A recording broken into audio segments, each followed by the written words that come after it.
Hi everyone, and welcome to the Red Brick House.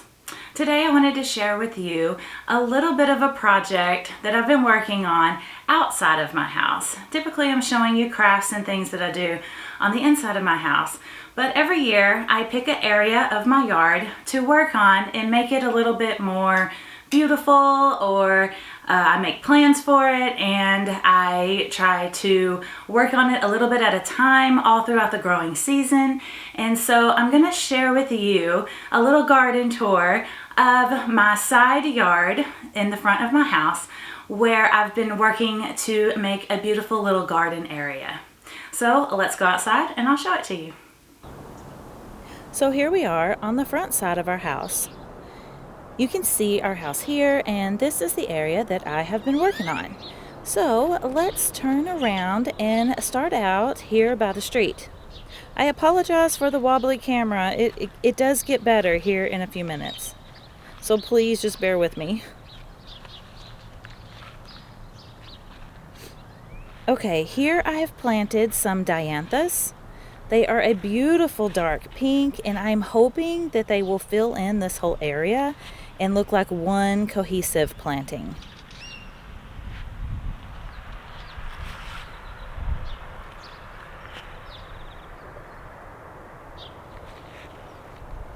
Next we have a luscious Golden Gate lantana. It's not getting enough sun here in the fall for it to bloom, but it was blooming beautifully all summer. And here we have a loropetalum. Same thing here, it's not quite getting enough sun to give us that beautiful purple foliage, but it is doing well. And next we have some carrots in a container.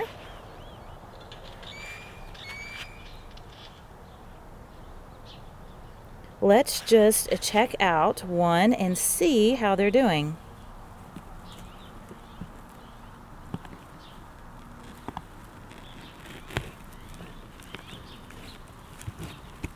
Look at that cute baby carrot.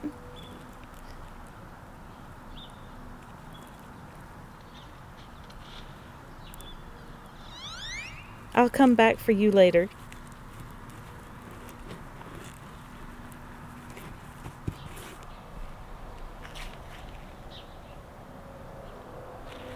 This is a Texas sage. It is a wonderful shrub for our area. It loves the dry, hot summers that we typically have here, and it has the prettiest little purple flowers. Next, we have some canna lilies. These bloom with a yellow flower. There is one tiny little bloom here. I am hoping that they will also naturalize and just fill in this whole area.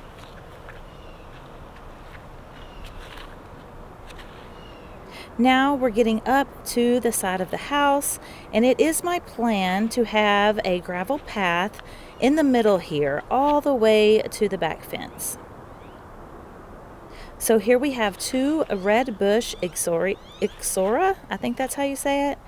I love the leaf structure here, and these beautiful coral red blooms are so pretty. Look at that. Oh, it's just such a gorgeous leaf contrast between the leaf and the bloom.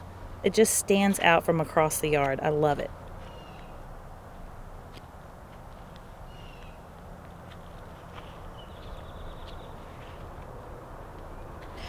Here we have two variegated abelias.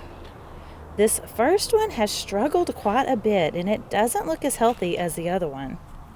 So I'm not really sure what's going on with it, but hopefully it will make a good comeback next spring when I fertilize them. But the migrating monarchs are just loving these tiny little flowers.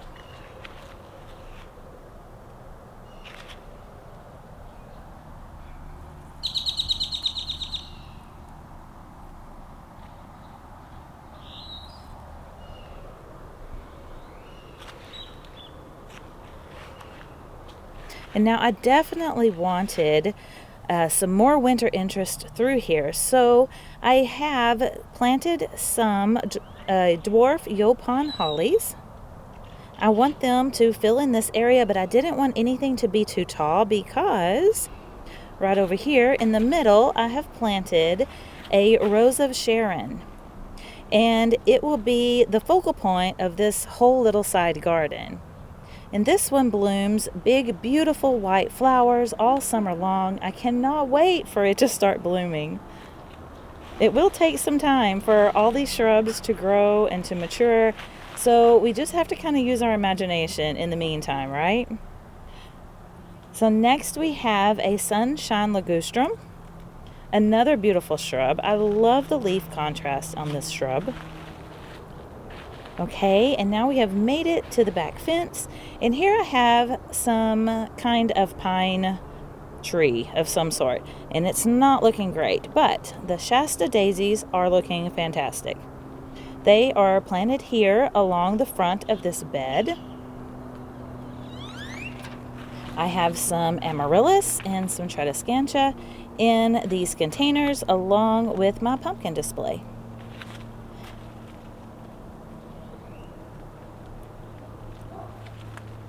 And here over in the corner I have a peony. Its foliage is looking a little rough since we have had some cool nights. And next to it are two sedum autumn joys that have just finished blooming, and they're also kind of on their way out of the season as well.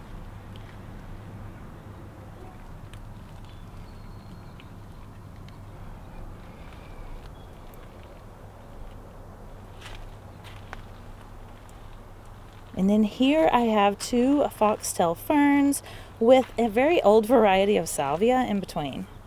And I just absolutely love these foxtail ferns. I am hoping to overwinter them. I just love the texture of these.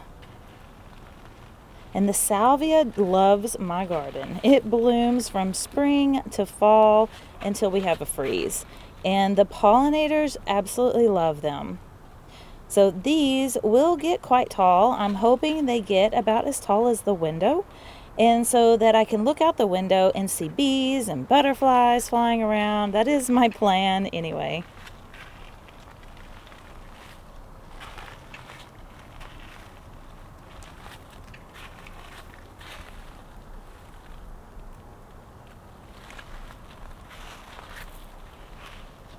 This is another lantana.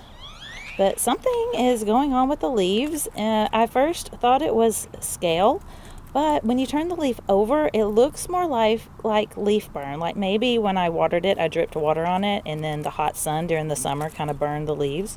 But you let me know what you think, if you have seen this before too.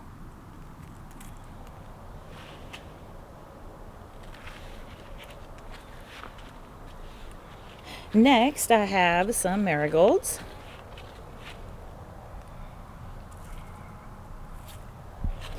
And last, my mom's irises. I dug these up out of my mom's garden after she passed away, and I brought them here to live with me in her memory. And that about wraps it up. I will turn around slowly here and give you kind of an overall view down the side yard here. I still have to finish the walkway. I need to kind of level the ground a little bit more before I lay down the gravel. I'm so happy that I kind of finished it off before it got too cold. And I hope you've enjoyed this little garden walkthrough. Thank you so much for watching, and I'll see you next time. Bye.